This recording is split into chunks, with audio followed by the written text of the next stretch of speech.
Ganitong dessert naman ang itry nyo gamit ang cornstarch. Legit na melt in your mouth, napakasarap at hindi nakakaumay. Kunting ingredients lang din yung gagamitin, kaya kung paano to gawin, panoodin tong video na to hanggang dulo. First step, dito sa ating mga lutuan, maglalagay tayo ng 1/2 cup na cornstarch. Susundan naman ito ng 3 cups na milk. Pero take note na ilagay lang muna natin yung 2 cups nito. Gagawin natin ito upang hindi tayo masyadong mahirapan sa paghahalo. At para na rin hindi tayo masyadong mahirapan sa pagtutunaw ng cornstarch. Sa milk nga pala na gagamitin natin ay pwede tayong gumamit ng fresh milk or evaporated milk. So ayan, haluin lang natin ito ng maayos hanggang sa tuluyan ng matunaw yung cornstarch. Pagka natunaw na nga ito, ay sunod naman tayong maglalagay ngayon ng 1/2 cup na puting asukal. Puting asukal nga lang yung gagamitin natin sa recipe na ito dahil ayaw naman natin na mag-ibang kulay yung ating pudding. Ito ay optional lamang pero naglagay lang ako dito ng 1/2 teaspoon na vanilla. At para naman balanse lang yung lasa, maglalagay lang din tayo dito ng 1/2 teaspoon na asin. At ayun lang naman lahat yung kinakailangan nating ingredients sa paggawa ng pudding. So ayan, hahaluin na nga natin ito hanggang sa mag-well combine. Pag okay na, ay ilalagay naman natin ito ngayon sa ating mga kalan. Iset nyo lang din yung mga apoy ninyo medium-low heat at lulutuin nga natin ito hanggang sa tuluyan ng lumapot. Huwag nyo lang din hahayaan na kusa itong kumulo or lumapot. Halo lang tayo ng halo dito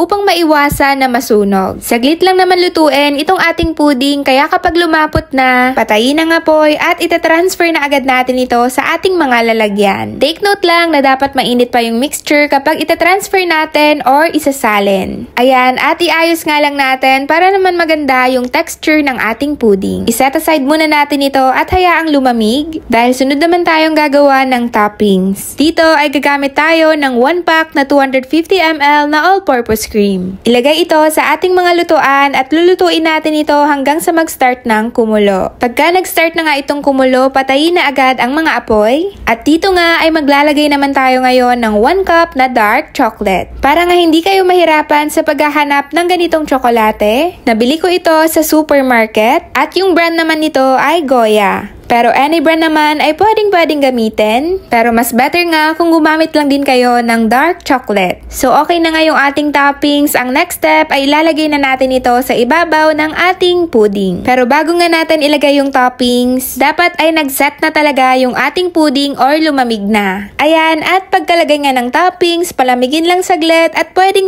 na nga natin itong tikman. Pwede nyo rin itong ilagay muna sa ref para mas mabilis lumamig. Hindi na nga ako makapag-antay, kaya ayan, tinikman ko na nga. Grabe, melt in your mouth talaga tong recipe na ito. Sure ako na magugustuhan nyo to, kaya itry nyo na rin.